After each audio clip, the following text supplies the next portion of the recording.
Ooh, what? Hey everyone, I have a movie review for you today, a Blu-ray movie review for you today.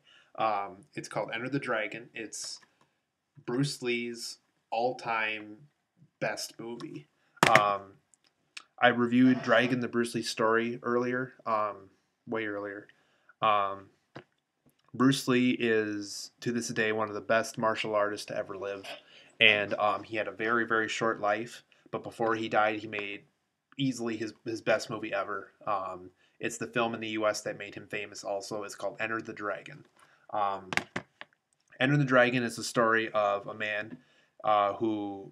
What's funny is his name is Bruce Lee and his character's name is just Lee. So you can just tell that they were going for a character where like we don't want to name him, something that's just stupid or just a random name like John Smith or just a. We don't want an everyday normal name. We want a name that's significant to Bruce Lee. So I think they just figured why not just call him Lee. Um, so anyway, Lee is a professional martial artist in the film. Perfect choice for Bruce Lee. And he is asked by a group of people who work for the government. If he would be willing to go over to this tournament on an island and take care of some people who are creating drugs there during this martial arts tournament. And because he's a martial artist, he would easily be able to get in and take care of this drug problem in between the tournament matches and stuff.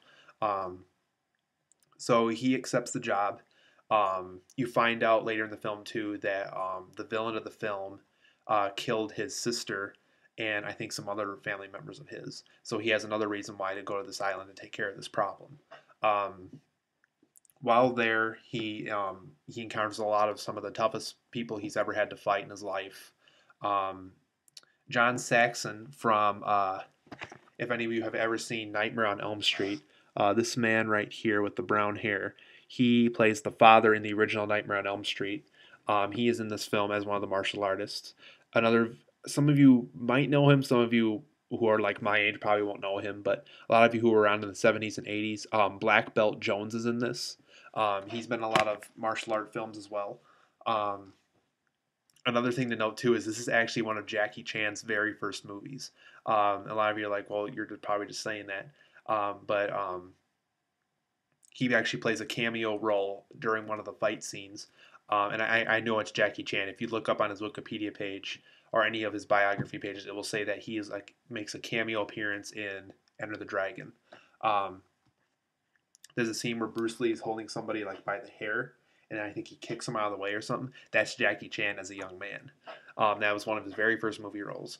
Actually, no, I think he like cracks his neck or something. Yeah, that if you for those of you who have seen this film, that is Jackie Chan. I swear to God. Um, but anyway, he takes care of this drug problem, and he has to fight in this tournament. The tournament gets to the point where it's no longer a tournament; it's just a battle for survival on this island because this drug problem is getting out in the air, and people are starting to realize that they're only there to just kind of make entertainment for this guy who's hosting it.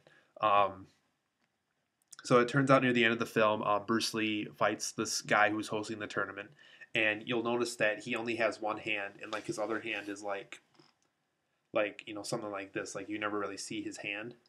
Um, but what he does too is like he puts things in it. Like he would have like a bear claw so he could like swipe at you, or he would have like a metal hand so he could just like hit you and hit you a lot, so you would go down without a problem for him. But for the final fight of the movie, he puts on this thing that has let's see if I can do this. Four knives on it, so he can just claw at Bruce Lee in this room. And what's really cool is this room is has it's just full of mirrors. Everywhere you look, there's a mirror. Um, and Bruce Lee remembers from one of his instructors, if you take care of the image of your opponent or something like that, if you destroy it, you can destroy anything or something like that. So he decides to punch and kick all of these mirrors in this room, and so that way he won't get confused on where his opponent is. And it's just a really really epic martial arts film. Almost every fight scene in this film is really fun to watch. Um, there's a scene with a snake to take care of the security guard while he's taking care of the drug problem. That's kind of hokey, but um, For the most part, this is easily one of the best martial art films I've ever seen.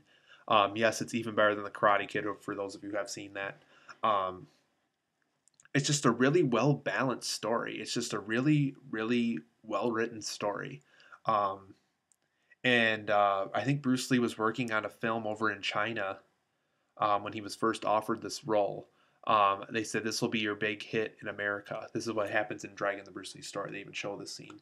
They said it's called Enter the Dragon. I think his name is Jerry Weintraub. I think Jerry Weintraub also produced the Karate Kid films. For those of you who have seen those, so I remember his producer in the Dragon movie says, "If you're a part of Enter the Dragon, I guarantee you'll be a huge hit in America." And that was kind of Bruce Lee's ticket back to America. Is he was originally going to just go back there and do even more films and become even more famous over in America after Enter the Dragon. Turns out he died before it was even released in America, and he got famous after his death in America. So that was very unfortunate. He was in a lot of films that got transferred over to the U.S., like Return of the Dragon and Fist of Fury and um, let's see, Game of Death, and a lot of famous films that he did over in China got transferred over to the U.S. So yeah, check out Enter the Dragon. It's a classic martial arts film. Even if you're not into martial arts films, it's just worth checking out because it's just that awesome. Um, I'm sure some libraries offer it, but for the most part, you can find it on Blu-ray, maybe on DVD some places. So it's not really common, but it's not extremely hard to find either. I think it's the most common on Blu-ray, like I have here. I think it's actually not too expensive on Blu-ray either. I think it's a $10 Blu-ray disc right now. So for those of you who own a Blu-ray player, this is definitely one of the first films to buy for it. So yeah, check out Enter the Dragon. It's a classic. You got to see it.